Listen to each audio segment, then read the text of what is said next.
Alien princess abandoned her old husband because he didn't want kids until she met a human.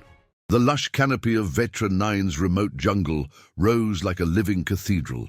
Massive trees with spiraling bioluminescent bark forming a wild labyrinth of twisting limbs and neon green foliage.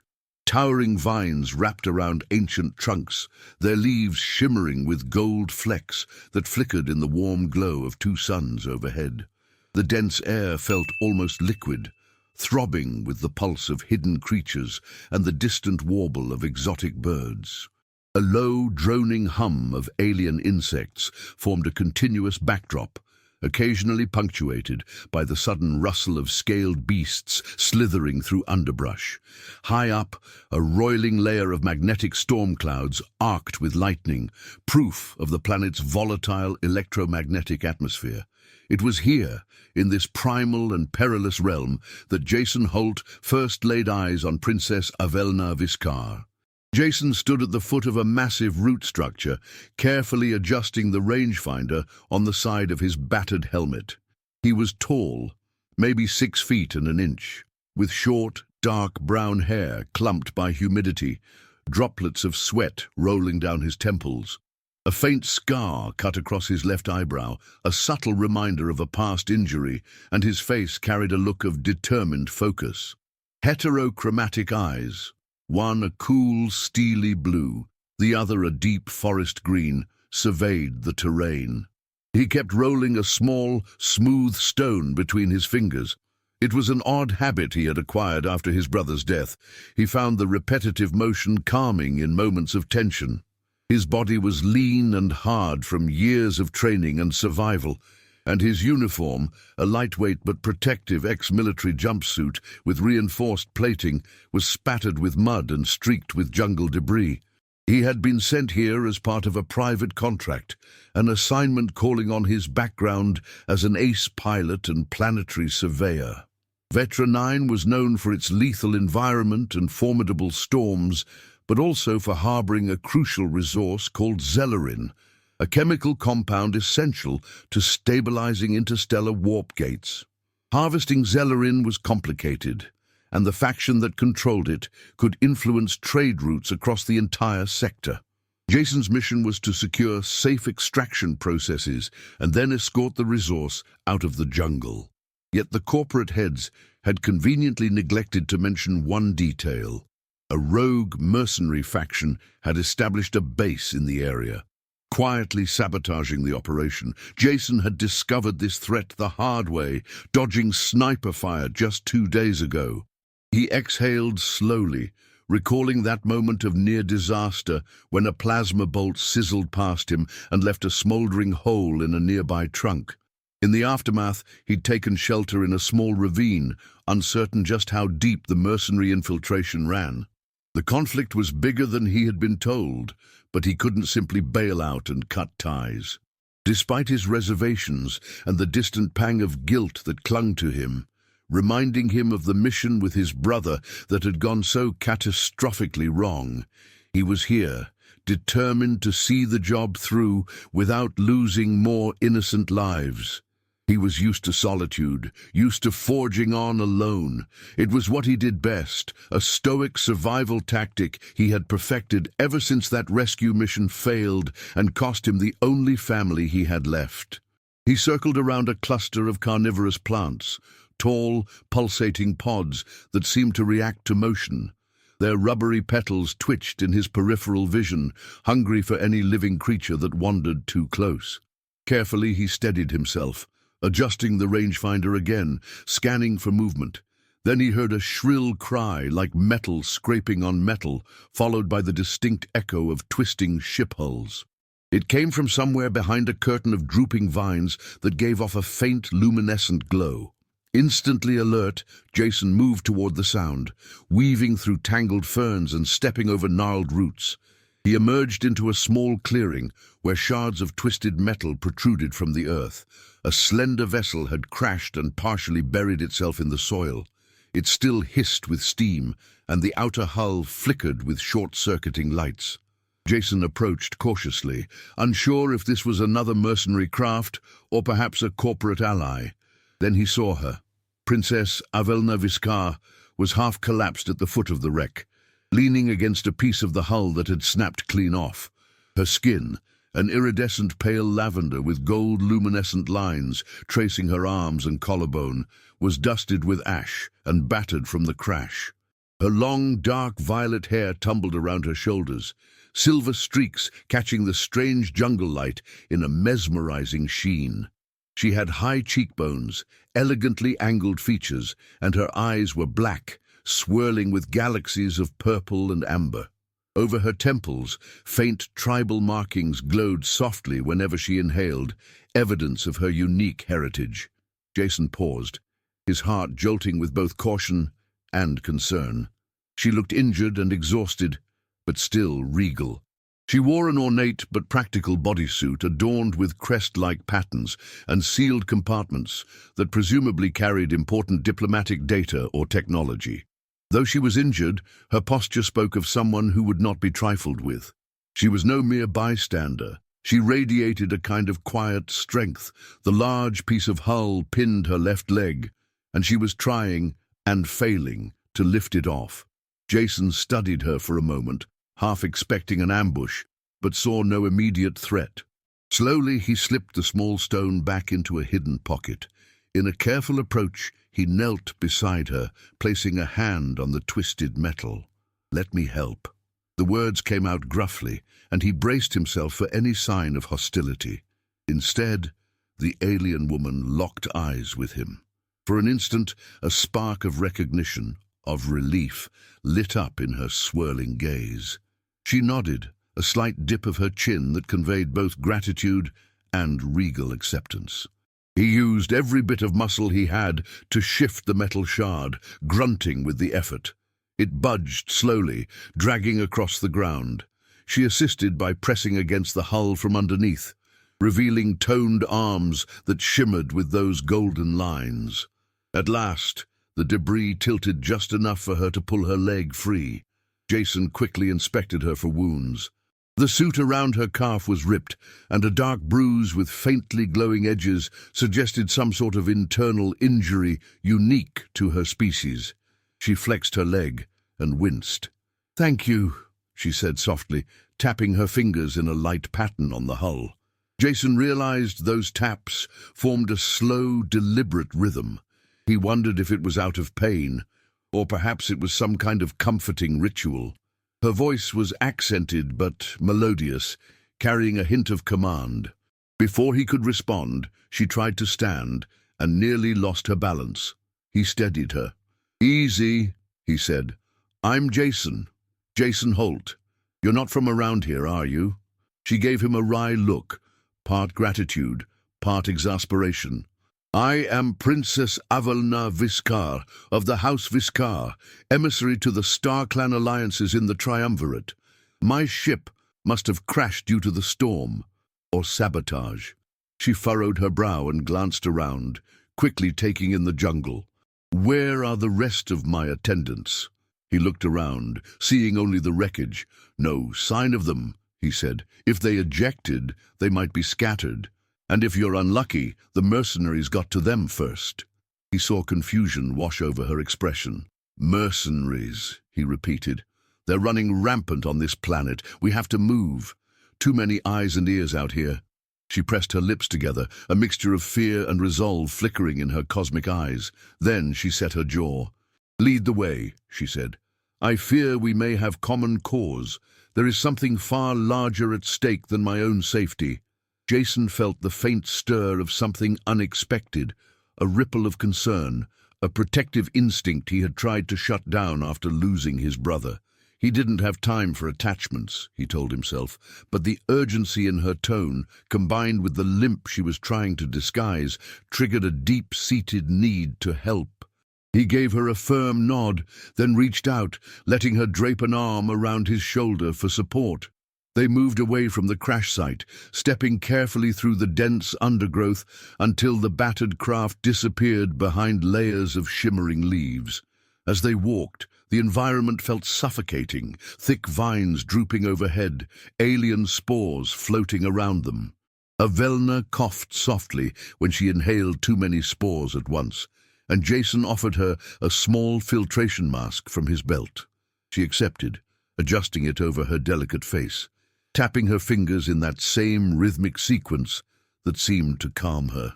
He noticed how the gold lines along her skin pulsed faintly in time with her heartbeat, as if her body's luminescence were reacting to stress or perhaps just the planet's exotic environment. He was stunned by the beauty of it, but also acutely aware that danger lurked in every shadow here. They moved slowly to avoid detection, cutting through enormous ferns that parted with hissing sounds, releasing puffs of luminescent dust whenever brushed aside. The path Jason took veered toward a hidden network of caverns he had discovered on an earlier survey.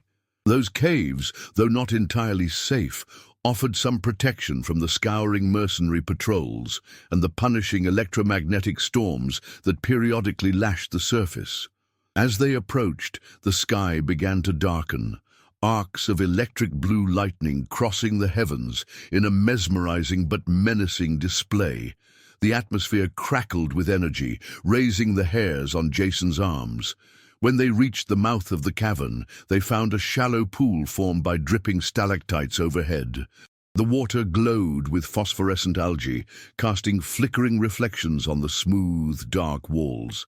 Jason guided Avel'na to a flat rock near the pool and helped her settle.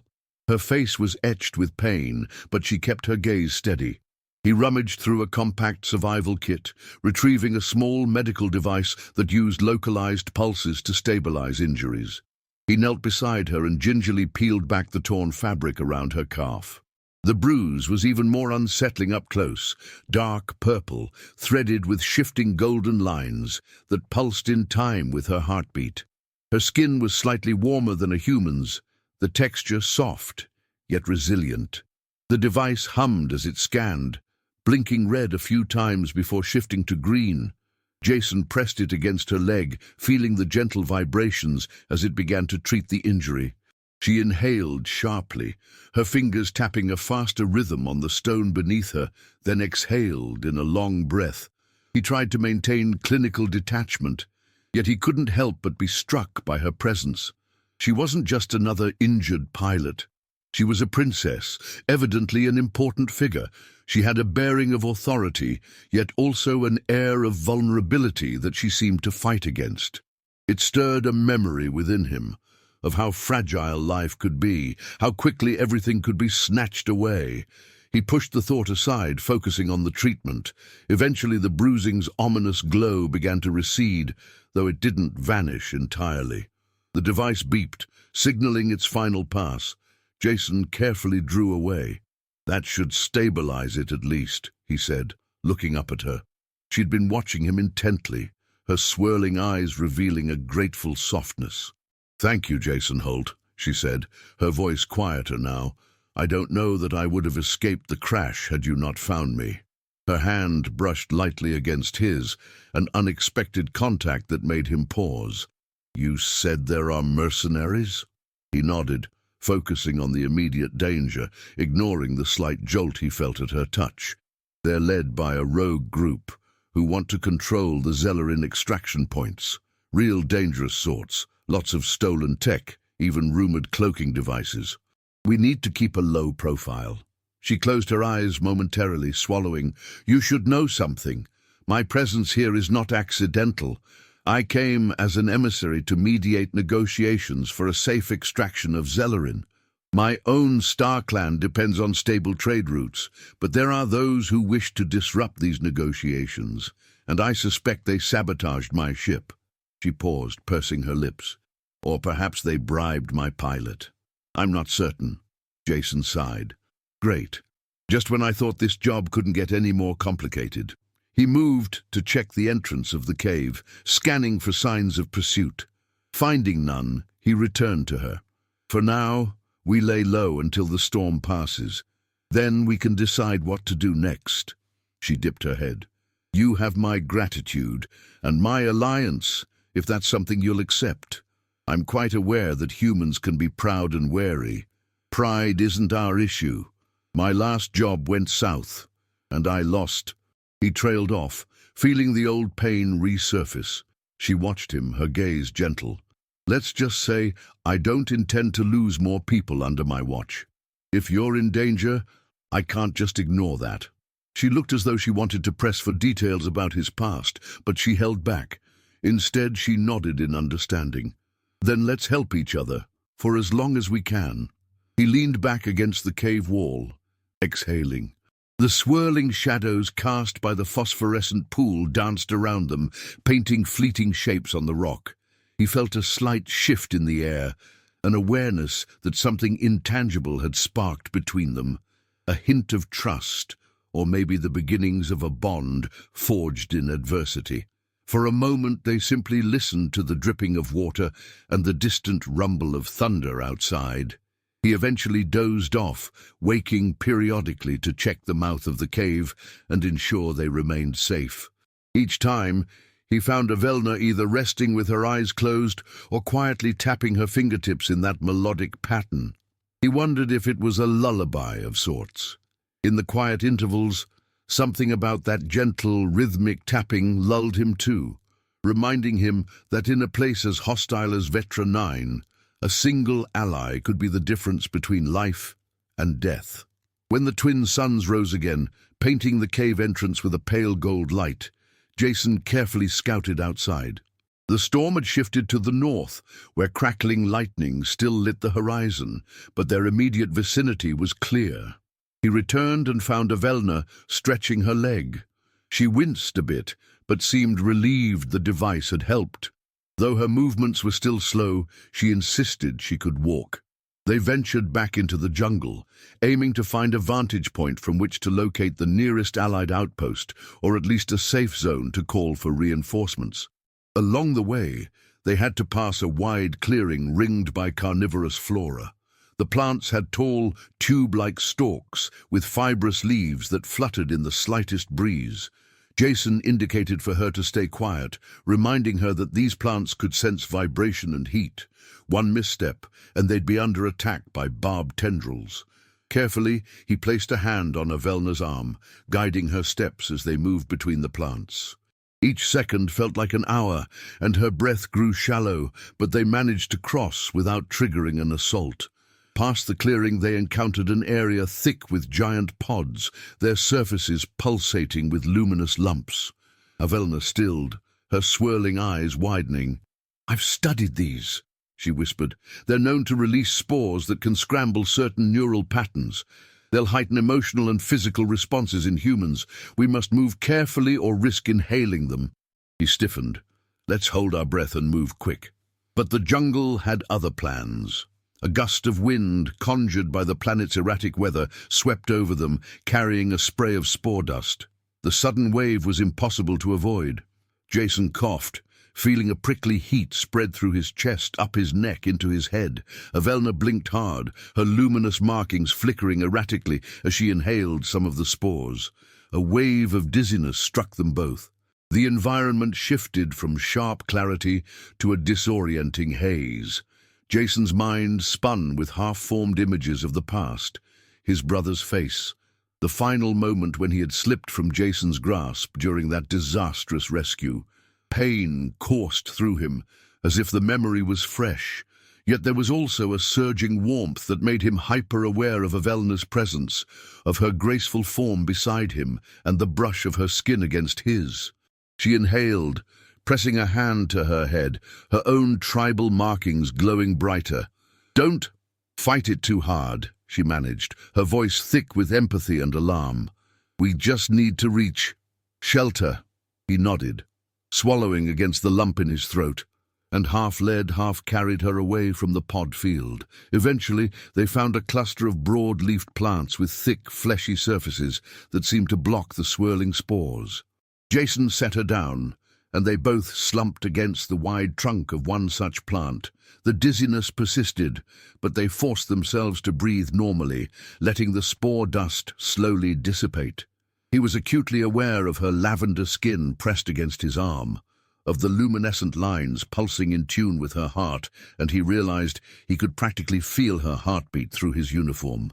She was watching him too, a mixture of curiosity, alarm, and an undercurrent of something intangible that might have been longing or simply the spore's influence.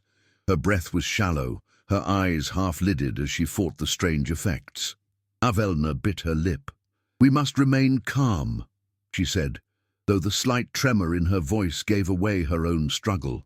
"These spores, they heighten primal responses. Fear, desire, pain. Everything is turned up. It's like an amplifier." Jason managed a weak chuckle. "Fantastic. Another hazard on this lovely planet." He exhaled a shaky breath, trying to ground himself. That small stone in his pocket called to him, so he fished it out and rolled it between his fingers. The action soothed him, reminding him he was still himself, still in control. She watched him with interest. "Is that something important to you?" she asked quietly. He hesitated, then nodded. "It was my brother's. When we were kids, we found it near a river on Earth. It's smooth as glass now. I keep it with me for luck, I guess." She reached out, fingertip gently brushing the stone, then withdrawing. The moment her skin touched it, her luminescent lines flared brighter, as if in recognition of his emotions. She swallowed. "I'm sorry for your loss," she murmured. "That pain, it clearly still weighs on you." For a moment, the swirl of the spores made him want to spill every secret locked in his heart. He resisted, yet still found himself speaking more freely than he would have expected. "He died during a rescue mission. I was piloting. Thought I could save everyone. Instead, he paid the price." He stopped short, feeling the ache in his chest intensify.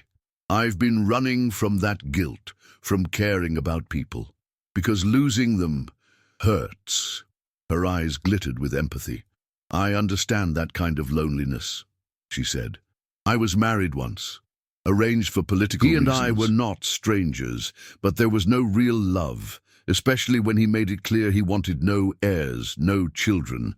For me, building a family wasn't just duty, it was something I longed for. The marriage was doomed. Eventually, I ended it, or rather, I abandoned him. It caused a rift between our houses." She lowered her gaze. "I could have stayed, tried to negotiate, but it was hopeless. He saw the idea of children as a political burden.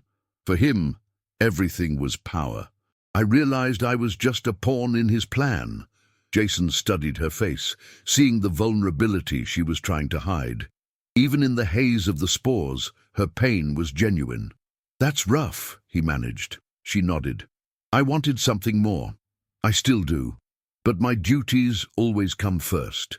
I'm here as a diplomat now, not free to chase my own desires.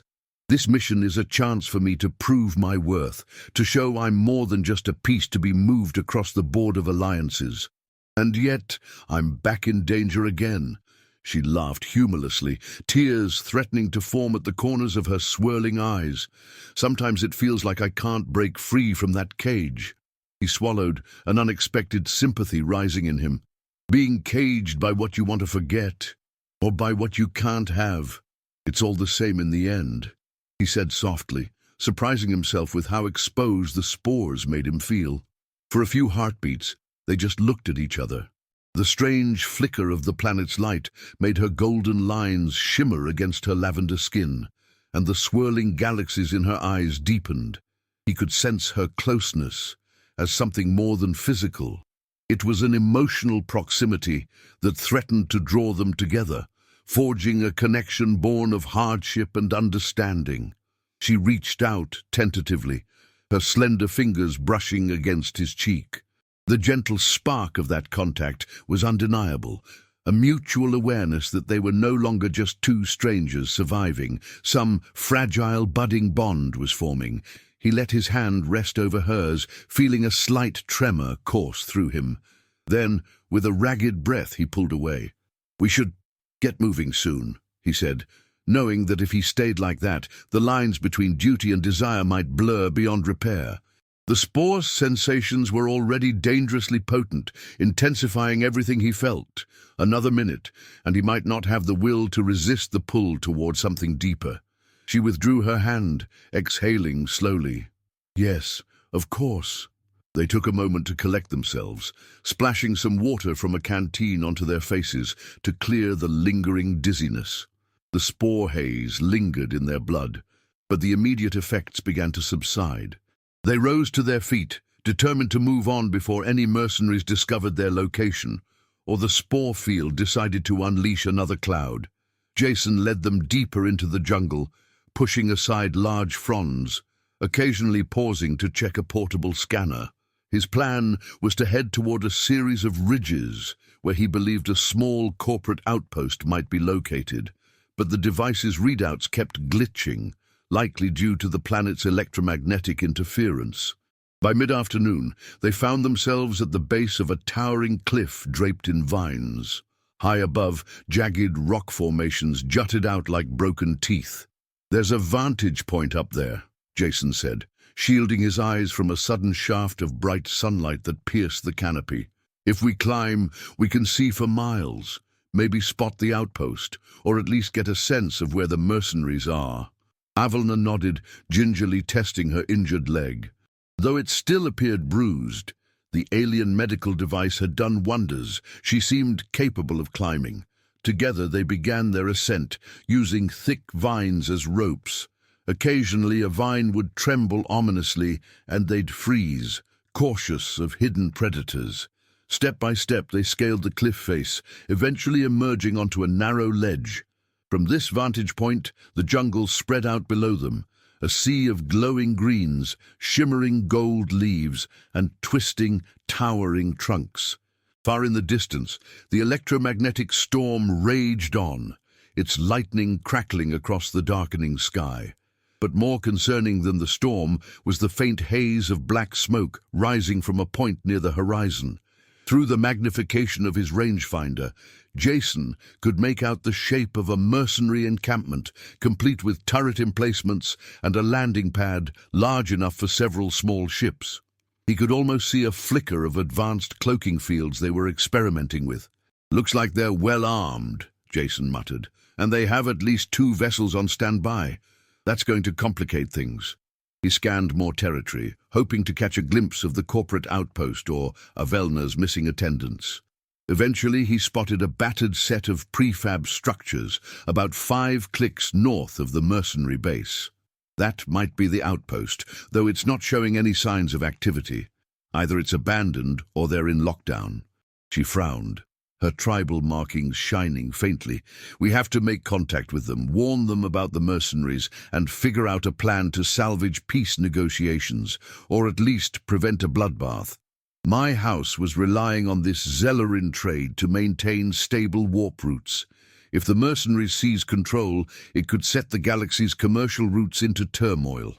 He nodded, rolling the small stone in his fingers. "What about your pilot and attendants?" Pain flashed in her eyes. "I can only hope they survived, but first we must ensure these mercenaries can't corner us on every front." She shot him a determined look. "I won't let them sabotage the trade agreement, and I'm certain you have your own reasons to stop them from killing everyone in their path." He bristled at the memory of losing his brother. "Yeah, let's call it an instinct to protect people, even if it's not always rational." She placed a hand on his shoulder, a brief but genuine sign of support. "If we are to end this threat, we'll need to combine our strengths.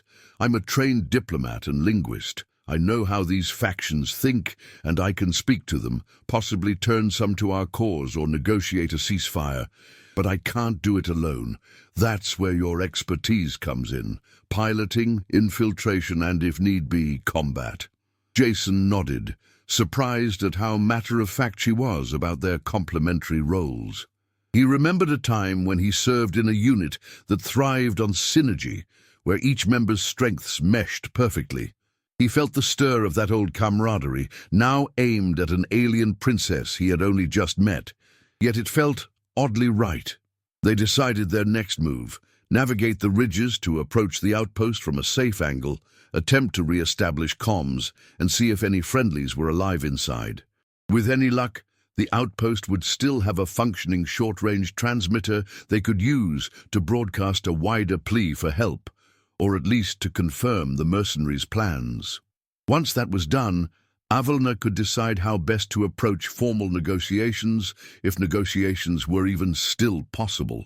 They climbed down the other side of the cliff, descending into a valley where the temperature dropped significantly and a light mist clung to the ground. The terrain shifted from thick jungle to a more swamp-like environment. Enormous gnarled trees with exposed roots towered above a watery mire, their bark etched with veins of teal luminescence. The air smelled metallic, and the ground squelched underfoot with every step. All the while, the sky above churned with ominous clouds. Night was approaching, though on Vetra 9 the concept of night was relative, as one sun often set a few hours before the other. They made slow progress through the marsh, mindful of creatures that lurked beneath the murky surface. Once, Jason swore he saw a serpentine silhouette ripple just below them, but it darted away when he aimed his flashlight. By the time they reached drier ground, they were both exhausted. They found another rocky alcove at the base of a ridge, this one far smaller than the first cave. As they ducked inside, the last sunlight waned, leaving them illuminated only by the glow of Avel'na's skin markings and the faint luminescent fungus that clung to the walls. It gave the space a gentle, intimate aura. They removed their gear, setting it aside. Jason opened his ration pack, handing her a pouch of nutrient gel. She took it with a polite nod, sitting opposite him in the cramped alcove. The swirling darkness outside made it impossible to see more than a few feet, and if the mercenaries were out there, they might be trudging around with night vision. All the more reason to remain quiet. Exhaustion weighed on them, but adrenaline and unspoken tension crackled in the confined space. As she ate the ration, Avel'na studied him. "You push yourself so hard," she said quietly. "You seem so alone in your pain." He considered shrugging it off. But maybe it was the lingering effect of the spores, or simply the closeness of their makeshift shelter. Something in him stirred. "I keep people at arm's length," he admitted, voice low. "I've lost too much, so I figure if I don't let anyone in, I can't be hurt again." The words spilled out with surprising honesty, even as part of him warned it was a bad idea to be this open. She set the ration pouch aside. "I understand. Truly. After my failed marriage, I closed myself off as well, though in a different way. My society expects me to always be poised, to uphold my family's reputation. I couldn't show them how much it hurt to be dismissed by someone who should have cherished me, or how humiliating it felt to be perceived merely as a potential mother of heirs." He let out a slow breath, leaning his head back against the rock, the harsh texture digging into his scalp. "So you left him, just like that?" "Not quite like that," she said, a trace of bitterness edging her voice. "There were arguments, long negotiations, attempts at compromise, but in the end he refused children, refused to see me as anything other than a political tool. So I cut my losses. The scandal was enormous. My father was furious. But sometimes you have to choose yourself, even if it means losing everyone else's approval." Jason watched her in the faint glow. That was brave. She gave him a sad smile. "Or foolish. But it was mine to do. My family eventually let me remain a princess in title, but my power in the house was diminished. Being assigned as an emissary here is my chance to prove I'm worth more than I was given credit for, that I can secure alliances and treaties without having to produce an heir as leverage." She paused, meeting his gaze. "I still want children someday. It's not just duty. It's part of who I am, what I dream of. But I want it with someone who truly wants it too." He felt a pang at her honesty. A memory surfaced, of him and his brother, young, planning the future, talking about families. He'd pushed that dream so far away that hearing it now from her was almost painful. "I gave up on those dreams," he muttered. "I can't imagine bringing a kid into a universe this dangerous. Not after everything I've seen." She regarded him closely, reading the torment behind his words. "Maybe you'll change your mind one day," she said softly. "Or maybe you won't. But if you do, it should be for the right reasons, with the right person." She looked away. "My old husband refused me for the sake of power. I'd never want to force the issue on someone who has real fears." Silence settled between them, thick with tension. They were both battered by the day's events, physically and emotionally. Yet in that hush, the air itself seemed charged with the awareness of each other. Time stretched on, each breath louder in the enclosed space. Finally, Jason forced a smirk, trying to lighten the mood. "We probably should rest up, or we'll be useless tomorrow." She nodded, lying down on her side, her head resting on her arm. He took his own spot across from her, though the cave forced them to be closer than what felt safe in purely emotional terms. The gentle blue glow of the fungus illuminated her features, the lines on her skin flickering with her pulse. After a moment, her eyes drifted closed. He tried to do the same, but his heart refused to settle. Memories of that spore-induced closeness, that near kiss in the clearing, kept returning to him.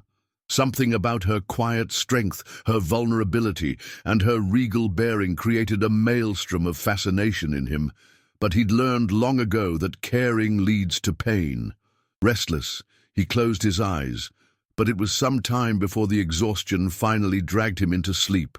They set out again at dawn, the jungle roaring to life around them. A warm breeze rustled the canopy, and the calls of alien birds echoed in the distance. With each step, the atmosphere between them seemed to grow more complex. Neither spoke of the tension that simmered underneath their practical words about strategy and navigation, but it lingered.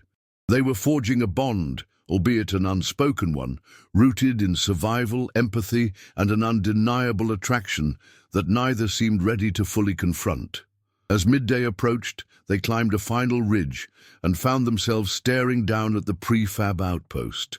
It was nestled in a clearing, surrounded by large barriers and a few watchtowers that appeared unmanned. Smoke curled lazily from one of the structures, suggesting a recent attack or internal damage. No movement was visible. They scouted carefully before approaching, scanning the perimeter with Jason's rangefinder. Most of the exterior defenses seemed offline. The main gate hung ajar, lights flickering sporadically. At first glance, it looked deserted, but they knew better than to assume so. Jason flicked a hand signal to Avel'na, and they moved in. Inside, the place was eerily quiet. Crates were overturned, equipment strewn about. It smelled of scorched electronics and burnt plastic. They passed what looked like a small infirmary. The door blasted open. Blood stained the floor, but no bodies were visible, a sign that perhaps survivors had been taken or had fled. A corridor led them to a room lined with flickering consoles and darkened screens, presumably the command center. Jason approached a battered control panel and powered it up, using an override code from his contract data. Sparks flew, and the system groaned. But eventually, the readouts lit up. Most of the base's systems were offline, but a backup generator provided limited power. He tapped a few keys, searching for logs or transmissions. Meanwhile, Avel'na moved to a communications station at the far end of the room, speaking quietly into a mic that seemed to produce only static. He cursed under his breath. The outpost logs show multiple intrusions. Mercenaries hit this place hard. They took what they could, jammed long-range comms, and might have forced survivors to retreat. Avel'na gave up on the static-laced mic and joined him, scanning the flickering data. "If they're jamming, then we can't call for help. We have to either disable their jammer or risk traveling off-planet, assuming we could even find a safe ship." He ran a hand through his sweat-damp hair.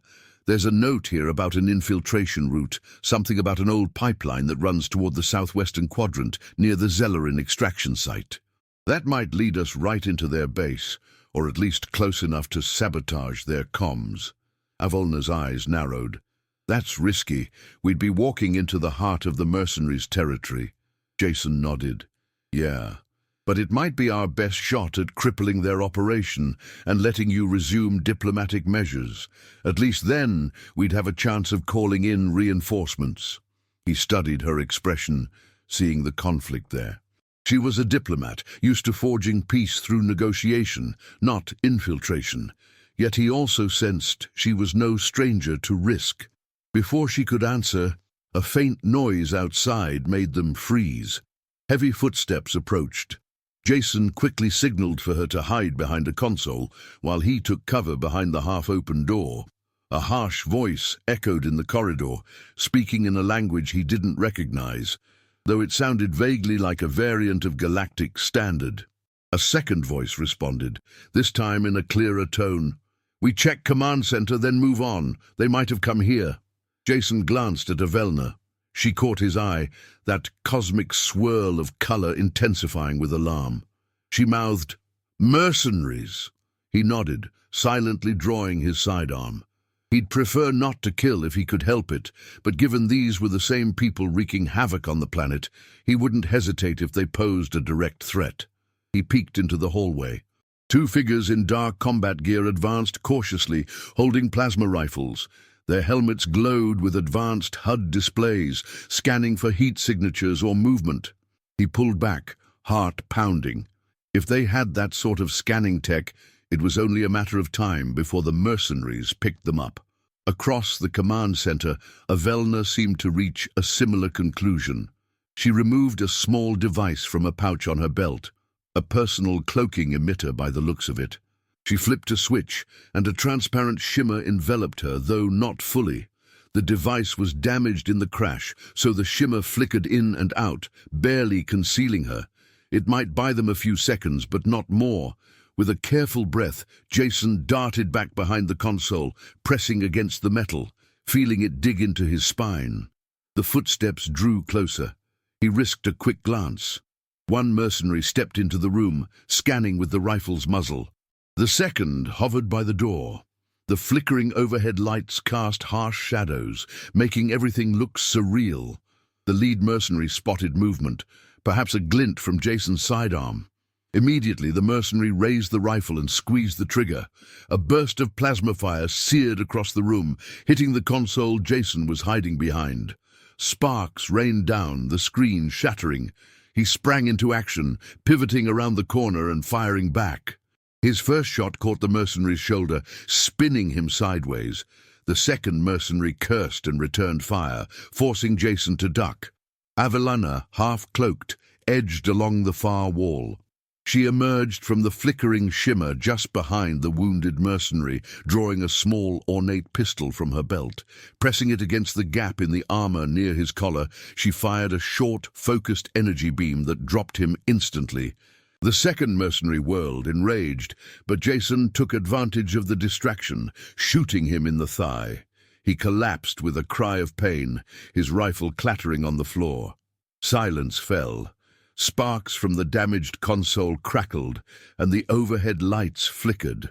Avel'na rushed forward, pistol aimed, while Jason kept his weapon trained on the fallen mercenary. The man tried to scramble for his rifle, but Jason kicked it away. "Stay down," he growled. The mercenary glared at them, voice raspy. "Kill me, or I'll kill you when I get free." Jason pressed his sidearm against the man's helmet. "We need answers. Why are you here? Who's backing you?" Avel'na narrowed her swirling eyes, stepping closer. "Why sabotage the outpost?" "Speak," the mercenary spat. "We answer to a higher bidder. The Vys'kaar line is weak. It's only a matter of time before this planet's resources belong to us. The old husband of your princess pays well." "Don't!" He sneered at Avel'na. "He says you'll come crawling back when your efforts fail, or you'll die on this rock." Her face went pale, rage burning in her gaze. Jason realized in an instant the man was talking about the husband she'd abandoned. Avel'na ground her teeth. "You're working for him. He'd destroy the Zellerin trade just to punish me?" The mercenary laughed darkly, blood staining his lips. "He wants your house weakened, your name tarnished, so he's funding us to take control."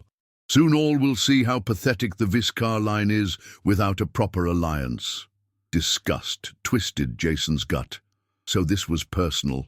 A scorned spouse using mercenaries to sabotage an entire planet's stability. He glanced at Avel'na, seeing betrayal in her eyes. She trembled, but her voice was steady. You fail to see that it is your cause that will fall. My family will not yield to blackmail. The mercenary coughed, his expression defiant. Jason turned to Avel'na softly. We can't stay here. More will come. She nodded, swallowing her fury. We need to sabotage their comms array so they can't keep jamming signals. Then we can expose this plan. My people will never stand for this once the truth is broadcast. Even if some factions in my house mistrust me, they won't tolerate open warfare, instigated by my ex-husband. Jason turned back to the mercenary. You picked the wrong side, he said, bringing his pistol's butt down hard on the man's temple. The mercenary's eyes rolled back as he lost consciousness. Better that than leaving him alert to call for backup. Quickly, they gathered gear from the fallen soldiers, taking a rifle and scanning for anything else useful. Avel'na discovered a map of the pipeline network and a coded passkey. They exited the outpost, leaving the smoldering ruin behind, and made a beeline for the southwestern quadrant. Tension ran high, but so did a new sense of purpose. Avel'na now had confirmation of her old husband's betrayal, and it spurred her. Jason, for his part, felt outrage that someone would hold an entire planet hostage just for revenge. And beneath all that fervor, the closeness between the two of them continued to grow. Every brush of their hands, every shared glance carried more weight. As the day wore on, they navigated through a labyrinth of giant rock spires, carefully checking for mercenary patrols. Eventually, they found the entrance to an old pipeline station. Massive industrial pipes half buried in the earth, tangles of cables and valves forming a labyrinth around them. The air was musty, stale from disuse, but flickering emergency lights indicated a minimal power source remained. This was likely how the mercenaries planned to transport Zellerin covertly or to stage ambushes behind the corporate lines. They slipped inside, weapons drawn. The corridor reverberated with dripping water, the echo magnifying each step. Rusted walkways hung above black sludge that pooled in the lower sections, occasionally bubbling with chemical residue. The lighting flickered, casting uneasy shadows. They didn't have to go far before they encountered a locked security door, reinforced with a keypad. Avel'na produced the coded passkey, pressing it against the panel. To their relief, the lock clicked, and the door slid open with a groan. Beyond lay a broad chamber, where half a dozen heavily armed mercenaries were busy with crates and computers, seemingly preparing to move out or set up a new forward base. Jason pulled Avel'na into the shadows, his heart hammering in his chest.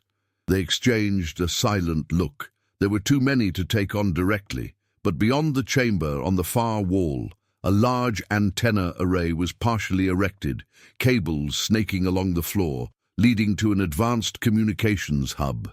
That had to be the jammer. If they could destroy or disable it, they'd have a fighting chance to call for help. He motioned for them to circle around on a high catwalk. They inched along the rusted metal walkway, trying not to draw attention. Avel'na's foot accidentally nudged a loose bolt that clattered across the catwalk. Immediately, heads below jerked upward.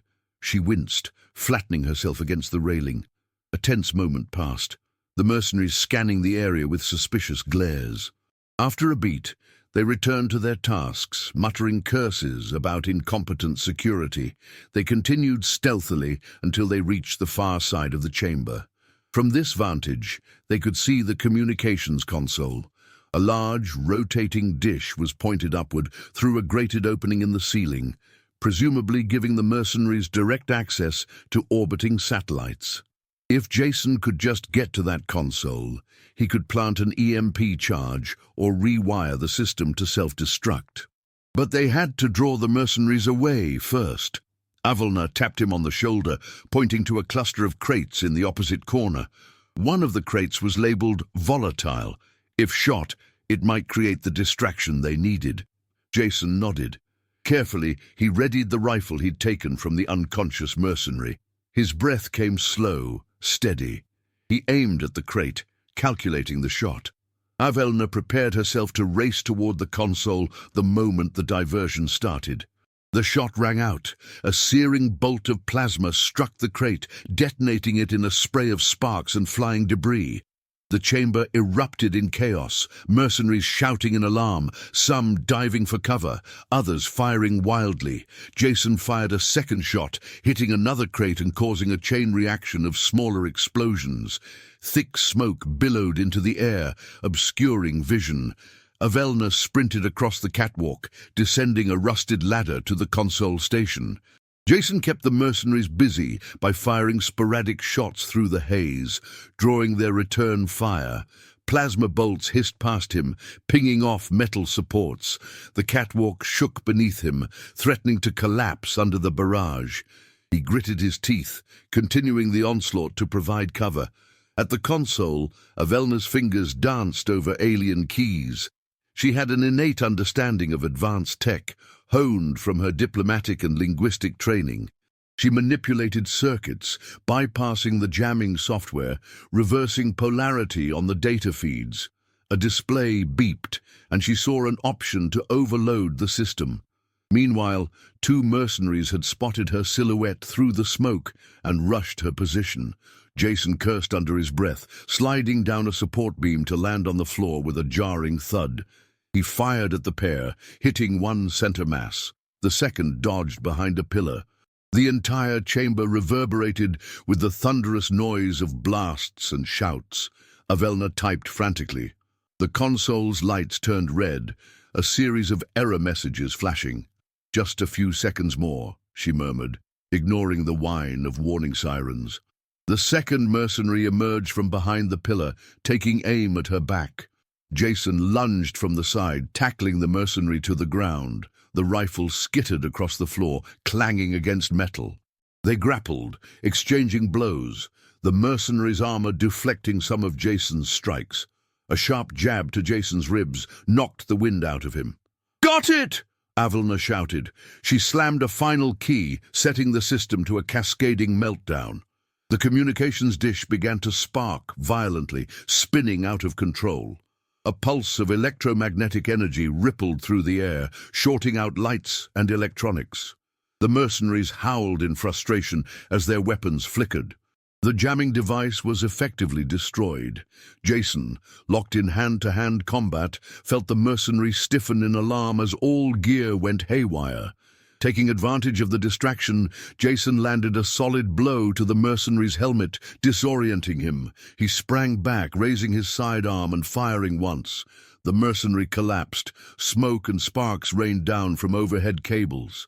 All around them, the other mercenaries scrambled to salvage what they could, some fleeing, others cursing as they realized their advantage was gone. Avel'na grabbed Jason's arm. "We have to get out before the meltdown spreads to the pipeline."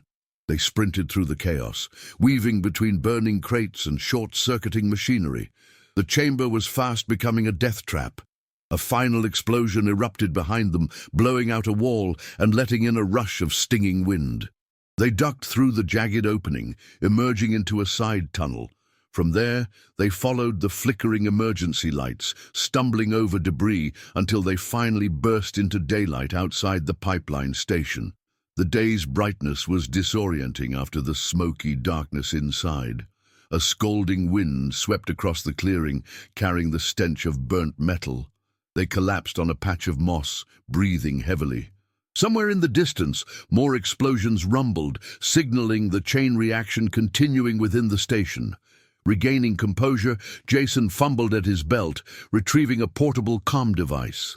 Without the jamming field, there was a chance he could hail an allied frequency. "This is Jason Holt," he said into the device, voice strained. "Survey contractor calling any corporate or allied vessels. The mercenary comms are down. Need immediate assistance at these coordinates." "Send rescue. Repeat, send rescue." The comm crackled, then a faint response came through. "Signal received. We'll attempt to dispatch a team." The line faded in and out, but it was more than they had before. Jason looked at Avel'na. She was leaning against a rock, eyes closed, her glowing lines pulsing with exhaustion. He scooted beside her, placing a hand on her shoulder.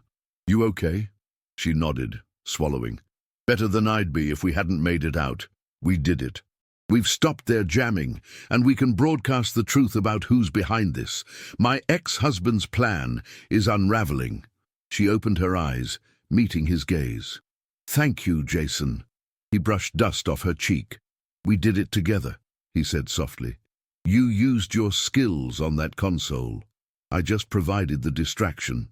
She managed a small smile. "I had someone to fight for once. Not just an obligation, but something real." Her words hung in the air, a quiet confession. He felt his chest tighten, that old fear of letting someone in, yet he also felt an undeniable surge of warmth. They had faced death together, trusted each other at a level that few people experience in a lifetime. Gently, he helped her to her feet, and they limped away from the smoking station. The adrenaline ebbed, and now that they were relatively safe, the tension that had built between them over the past days resurfaced in a wave of longing. They had risked everything side by side, forging a bond tempered by danger.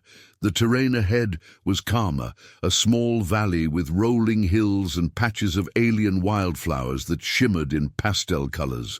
They found a secluded spot near a trickling stream, a place that felt almost serene compared to the chaos of the pipeline. The late afternoon suns cast a golden hue over everything, and the chirp of insect life drifted through the air. They set down their weapons and gear, taking a moment to breathe. Avel'na turned to him, eyes glimmering. The swirl of purples and ambers within those dark orbs seemed to intensify. "Thank you," she said again, but this time it carried a deeper significance, a mix of gratitude, relief, and unspoken desire. He stepped closer, his heart pounding. He remembered the spores effect, that heightened sense of attraction. But this moment was different, clear-headed, chosen, without the push of chemical illusions. He reached up, brushing a lock of her violet hair aside, seeing her breath hitch at the gentle contact. She lifted her hand, tracing the faint scar across his eyebrow, her delicate fingers lingering on the edge of his stubble. They both leaned in, the air thick with tension, their faces mere inches apart. He could smell the faint scent of her skin, like a distant storm on a warm night. Her luminescent lines glowed softly, bathing them in a gentle golden light. His mouth found hers, tentative at first, exploring. But the kiss quickly deepened, fueled by the pent-up emotions they had been forced to suppress. They clung to each other, drawing strength and reassurance in the wake of all the danger they had overcome. Time seemed to slow, each breath a stolen moment. Her hands slid around his shoulders, pulling him closer, and he cupped her face tenderly. Sparks seemed to dance across his skin wherever they touched, and he felt that old barrier within him cracking. He didn't know what tomorrow would bring, but in that instant he realized he wanted her in his future more than he feared losing her. When their kiss broke, she rested her forehead against his, each of them breathing unevenly. For a moment, no words were spoken. None were needed. He nodded toward a cluster of low, mossy boulders near the stream. In the soft, glowing twilight, they settled side by side, hands entwined, gazing at each other with a mixture of wonder and trepidation. She exhaled slowly, her eyes closing as she leaned her head on his shoulder. "I didn't expect to feel like this," she whispered. "I came here to fulfill a duty, never dreaming I'd find someone who truly sees me." Jason wrapped an arm around her. "Same," he confessed, voice thick with emotion. "I've been running from attachments, from the pain of losing people. But somehow you broke through that." She lifted her head, looking up at him. "I won't run anymore," she said softly. "And if you'll stay, I want to see where this leads." His heart hammered. He realized this was no small request from her. She was a princess with responsibilities and an ex-husband plotting her downfall. But her resolve shone through the swirl in her eyes. He brushed a thumb across her cheek. "I'll stay," he said. I can't promise it'll be easy, but I'll stay." They shared another gentle kiss, allowing the possibility of genuine hope to settle in. Eventually, they decided to keep moving, especially if reinforcements were on the way. Through the comm device, they learned that a small corporate shuttle was inbound, along with some allied troops from Avel'na's Star clan. The sabotage of the mercenary jamming device had allowed them to pinpoint the location of the distress signal. Jason and Avel'na found a safer vantage point on a nearby hill, waiting for the extraction team. Night fell, the stars emerging in clusters above them. One by one, they began to see lights in the sky, streaks that could be incoming ships. Sure enough, a small shuttle descended onto a flat plateau, stirring up dust and scattering small creatures. Jason and Avel'na approached cautiously, weapons lowered. To their relief, the soldiers who emerged wore the insignia of the triumvirate, along with corporate allies. They had come to rescue survivors and lock down the Zellerin site. Avel'na took the lead in negotiations, swiftly informing the commanding officer of the mercenary threat and the involvement of her ex-husband. The officer looked stunned but pledged immediate support. More shuttles arrived, bringing medical staff and security teams. Within hours, the threat to the outpost and the pipeline was contained, and the mercenaries who hadn't fled were apprehended. Some fought back, but quickly realized they were outnumbered. When the chaos died down, Avel'na and Jason found themselves in a makeshift command tent set up near the shuttle. There, they discussed the final steps of the negotiation for Zellerin extraction. Avel'na's skill as a diplomat shone. Her presence and the credible evidence of her ex-husband's sabotage convinced the corporate representatives that the Vys'kaar house was not at fault. A new treaty was drawn up for safe extraction, ensuring that the planet's environment would be protected and the profits shared fairly. In the process, Avel'na also ensured that her Star clan would benefit from stable trade and that no single faction would dominate the resource. Meanwhile, the mercenaries' confessions were recorded, including details of her ex-husband's involvement. Once the transmissions were sent to the triumvirate, there was no turning back. The rogue prince would be stripped of his influence, possibly exiled for his treachery. An uneasy calm settled over Vetra 9 as the officials promised to safeguard the planet against further infiltration. With the crisis resolved, Jason felt the weight on his shoulders lessen. The sense of relief was enormous, but it also signaled a new question. What now? He had completed his contract, and Avel'na had accomplished her diplomatic mission. The entire fiasco was over, and there was no impetus forcing them to remain together. After a long day of final negotiations, they stole a private moment outside the command tent. The twin suns were setting, painting the sky with hues of orange, purple, and gold. Jason turned to her, heart pounding. She stood with regal poise, her violet hair catching the twilight glow, the gold lines on her skin softly pulsing. "So," he began, tentative, "your mission here is done. The mercenaries are routed. You can return to your Star clan." She nodded, stepping closer. "Yes, I can. My father will likely want me to take my place again, especially after this victory. Perhaps he'll even consider me redeemed, though the old arguments may resurface." He swallowed. "What about—" He hesitated, glancing away. "What about us?" She lifted a hand to his cheek, guiding him to meet her gaze. "I've spent my life bound by duty, but I've also realized I'm allowed to choose. I won't be forced into another alliance that means nothing to me." She stepped in closer, lips curving into a hopeful smile. "If you'll have me, if you want it, I'd like us to find out what the future holds. Together." His chest felt tight with a mix of fear and elation. "I don't want to lose you," he admitted, voice shaking, "but I know your world is so different from mine. You're a princess, and I'm just a—" She pressed a finger to his lips, silencing him. "You're the man who saved me when I fell from the sky. The man who dared to risk his life time and again to protect others, even after losing so much. You're not just anything to me, Jason Holt. He closed his eyes briefly, overwhelmed. Then he drew her into his arms, kissing her softly. When their lips parted, he looked into those cosmic eyes and saw his own longing reflected back. "I've always been afraid of losing the people I care about," he said, voice barely above a whisper. "But I'm more afraid now of letting you go." She nodded, tears glistening in her eyes. "Then don't."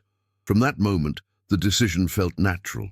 She informed her father that she wished to remain on Vectra 9 temporarily, overseeing the final phases of the Zellerin extraction and ensuring the planet was protected. The corporate representatives welcomed her presence, recognizing her vital role in stabilizing the trade routes. Jason, for his part, agreed to stay on as a liaison, leveraging his piloting skills and knowledge of the terrain to keep the operation running smoothly. In the following weeks, they established a small base camp in one of the safer regions near the outpost, far from the pipeline station but close enough to monitor the supply lines. Life took on a new rhythm, one of cautious hope. With the mercenaries routed and the Star Clan's support, the operation hummed with productivity. It wasn't without challenges. Occasional sabotage attempts from stray mercenary holdouts, fierce jungle storms, and the planet's relentless attempts to reclaim any technology-laden area. But through every obstacle, they faced it as a team, their bond strengthening. During this time, they found moments of quiet amidst the chaos. Nights spent under the alien sky, twin moons reflecting off bioluminescent leaves, the hum of distant nocturnal creatures lulling them into a shared tranquility. Sometimes they'd steal away to the stream, where they had first truly acknowledged their feelings, letting the water flow over their hands as they spoke of future plans and old scars. Their closeness grew into something undeniably profound. One evening, after a particularly intense day securing a new extraction site, they returned to their private quarters, an upgraded prefab module with thicker walls for protection against storms. Exhaustion mingled with desire. They sank onto the makeshift bed, removing gear piece by piece, each revealing new bruises or scrapes from the day's labor. Yet neither let go of the other. It started with simple touches, her delicate fingers tracing the lines of his shoulders, his hands gently massaging the tension in her neck, the air filled with an electric charge, reminiscent of the planet's crackling storms, but far more intimate.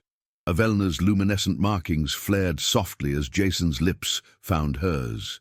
Their breath caught in unison, and a surge of need passed between them. Each gentle exploration of skin felt like a revelation, an affirmation that they were alive, together, and choosing each other.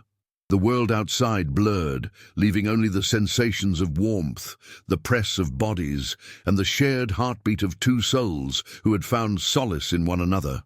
That night, they let go of any remaining inhibitions. In the soft glow of the module's dim lights, they explored the contours of each other's bodies, the musky scent of jungle sweat mixing with desire. They moved in sync, guided by whispered encouragements, soft gasps, and the ferocious tenderness of two hearts daring to connect fully. As they reached the crescendo of closeness, they pressed their foreheads together, breath intermingling, fingers entwined. There was no sense of anything missing, no regrets, no illusions. Only the pulse of trust and an unspoken promise that whatever the galaxy held next, they would face it together. When the moment came to a head, it was like the hush before a storm, and then the roar of thunder, powerful yet deeply intimate. They clung to each other, hearts pounding, a sacred unity forged by choice. The fade to black that followed carried them into a restful oblivion, sealed by the warmth of their intertwined limbs. Weeks passed. The sabotage attempts dwindled to nothing. News arrived that Avel'na's ex-husband had been formally denounced by his own house after the evidence was broadcast. He was stripped of rank and influence, effectively in exile.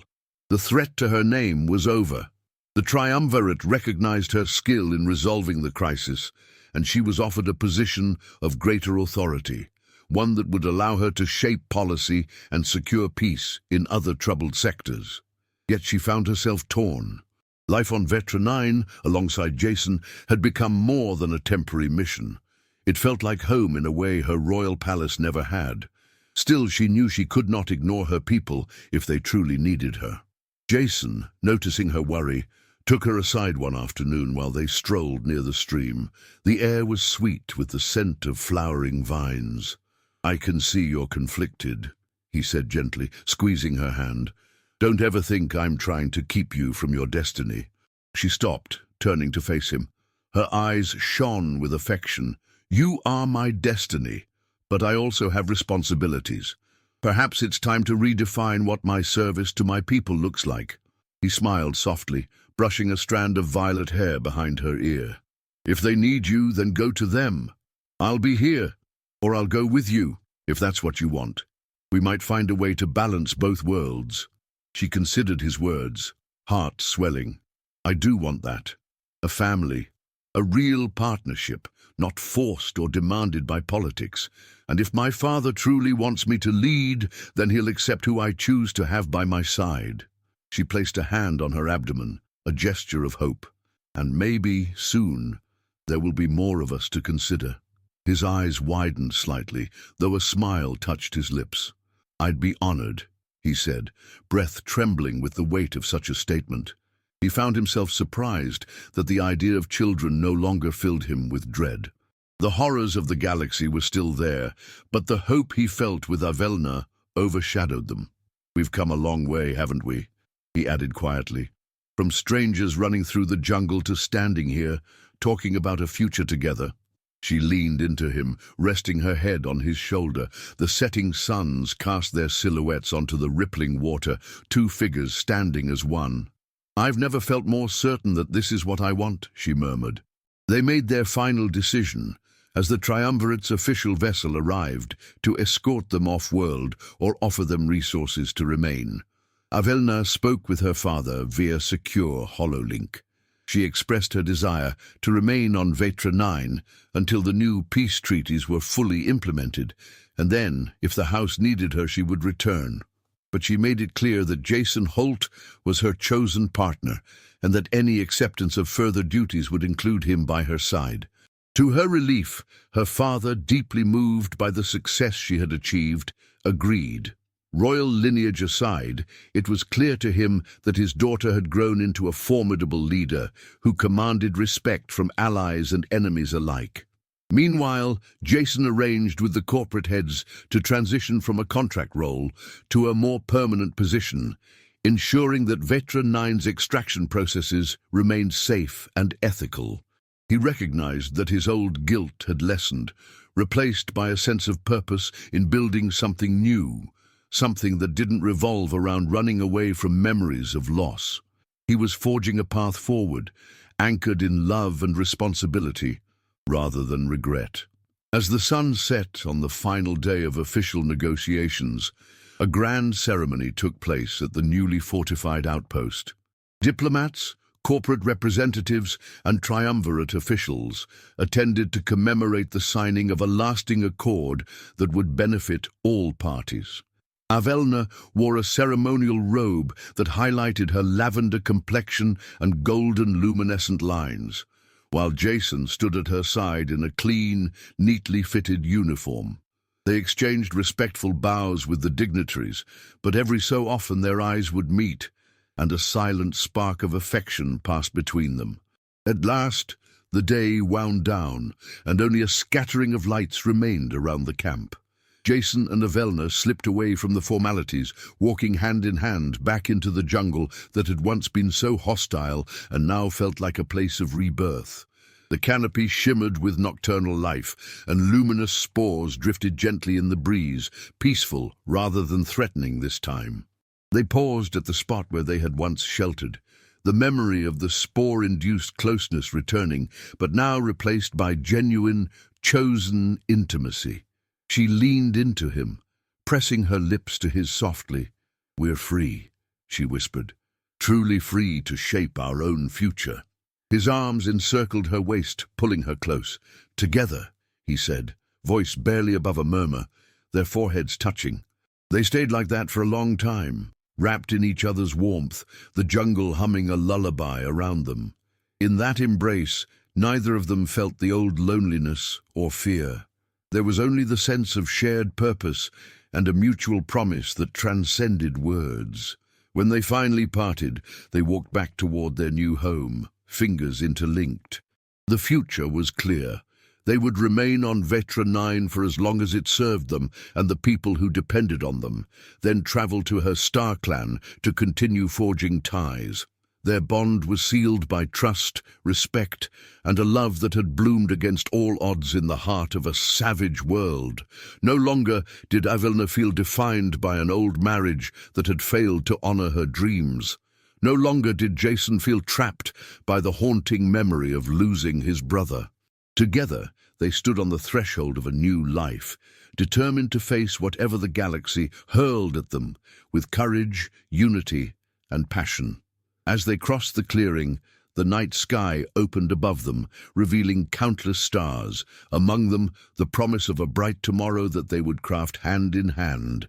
Their journey might not be simple, but it was undeniably theirs, ending here in triumph and beginning anew in love.